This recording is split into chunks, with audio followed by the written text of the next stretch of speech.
konseptong kinuha nung ikapo ay kay Melchizedek? Tama. Si Melchizedek pare o hindi? Pare o pastor?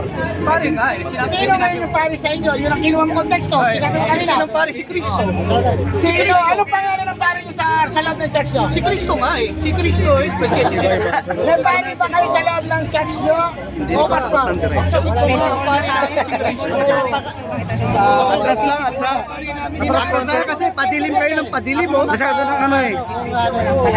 Sa inyo ba may Saan tayo sa'yo konti? pinakapastor ba sa inyo? Hindi, ang pinakapastor pare. Pinakapastor pare hindi. Hindi. Ang pare namin si Kristo. Saan mo tatagpuan si Kristo sa loob ng... Oh, sabi niyo nasa loob ng church nyo ngayon, nasa langit. Alam mo si Kristo. Teka muna. Alam mo si Sabi mo nasa loob ng church nyo, pastor May na pare. doktrina kami na si Kristo. Hindi ko Omnipresent. tinatanong yung doktrina. Omnipresent si Kristo. Sabi ni Kristo, isa, dalawa, nagkakatipon sa pangalan, nasa gitna ako nila. Ang sabi mo sa church nyo, ang pare si Kristo. Anong pangalan ng church nyo sa loob doon na nandun si Kristo pare? Teka, Ano? napapagsa, ikaw po ang pangalan ng iglesia. Hindi, kasi mali, pare, sabi mo, sinakit nila eh. Teka, mali ang tanong eh. Wala sa konteksto eh. Yung kay Melchizedek, kinuha mo. Kinuha mo, di ba? Kasi kung pangalan lang, hindi yung pati-patihan natin. Yung kay Pangalan, hindi na ikaw po.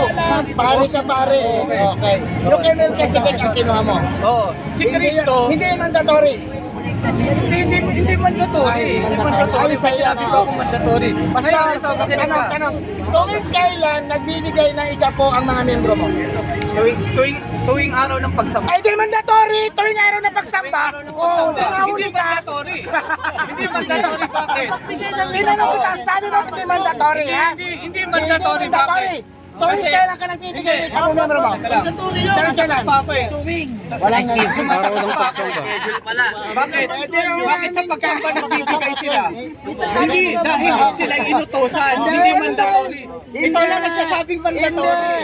Tinanong mo Ikaw lang hindi. nagsasabing mandatory. Tinanong ka, mandatory yun hindi? May sinabi ba akong Hindi, mandatory? sabi mo hindi. Di ba hindi? O kaya nga, may sinabi ba ako? Wala, sabi mo hindi.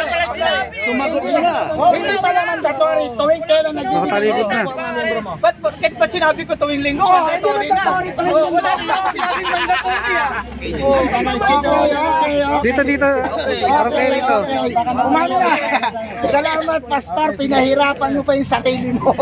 Wala naman ako sinabing mandatory. Wala kang sinabi, pero Pag sinabi ko, pag sinabi ba? Yung araw ng pagsamba. Hindi, ito ganito ah. Ito kung sinasabi mong mandatory, ayon sa utak mo. Ayon sa utak mo. Huwag kang magtakip. Ayon sa utak mo. Stop mo muna, stop. Ano lang ha? Ayon sa utak mo ah. Panahon niya sumagot. Kaya nga sumasagot pa ako eh. Wala pa akong tinatanong. Pag sinasabi mo mandatory ayon sa Wala utak pa akong mo. tinatanong. Tuwing linggo pumupunta ako dito sa Luneta. Hindi Ibig ko bang na- sabihin ano? Hindi ko na tinatanong ko. Di ba? Ibig bang sabihin ano yun? Mandatory. Okay, game. Huli siya eh. Okay, Hindi tanong, naman mandatory, tanong. pero tuwing linggo. Okay, game. Salamat, Pastor. Salamat. Okay. Okay. Yung bang ikapo na mga Levita at yung ikapo na ginagamit ninyo at ginagamit ni Melchizedek, magkakaiba bang ikapo ang binibigay yun o parehong ikapo na bahagi? Ay, yung ikapo ng Levita. Ba't mo ako tinatanong? Parehong Sumagot ka. context, Ayun naman. parehong ikapo pero magkaibang konteksto. Anong konteksto? Sa konteksto ni Levita, ayon sa kautusan. Sa konteksto ni Melchizedek, ayon sa pagpapalang na tanggap ni Abraham, walang utos. Walang utos. Oh, walang utos. Walang utos. Walang utos. Eh bakit ginagawa, ang ginamit nyo yung kay Melchizedek? Eh, kasi nga hindi naman walang utusan utos. Bakit inuutos mo? Tatanong ko, ang ginamit mo yung kay Melchizedek dahil walang utos. Bakit tuwing linggo inuutos nyo? Ba't may inutos pa? Tinatanong May ko, sinabi ba bakit akong tuwing utos? linggo? May Bakit sinabi tuwing ba linggo? akong utos? Diba? Sasagot mo lang eh. Okay, ganito ah. Hindi, tatanong mo muna. Konteksto mo Ano kasi. Sabi mo, ang Okay, ginamit makinig mo. ka, makinig ka. Sumasagot pa ako eh. Magtatanong ako. Sumasagot pa ako eh. Huli ka sa Ang akin. common sense mo kasi, Huli ka. kaya ang Huli ka. iniisip mo, Oh. ang iniisip mo, utos. Stop. Eh, tuwing linggo ako pumupunta Stop. rito sa Luneta, ibig bang Hindi pa sabihin, yung panahon inutosan panahon ako para pumunta mag-comment. dito sa Ako Luneta? magtatanong. Wala pa akong tinatanong. Kasi, Pastor, hindi. Stop yan, di pwede yan. Wala pa akong tanong.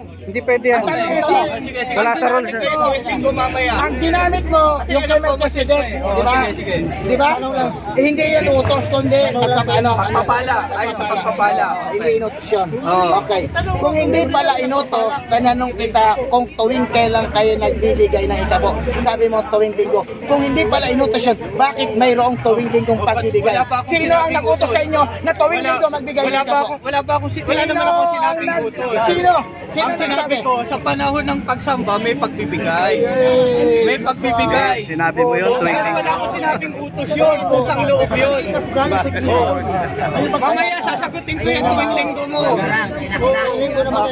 Okay na, pastor. Tuwing linggo nagdedebate. Kunwari, tuwing linggo magdedebate pa tayo Hindi nito ang sa lupa ko debate ng ang linggo. topic, itabo. Yun kasi ang common sense ko eh. 15 seconds.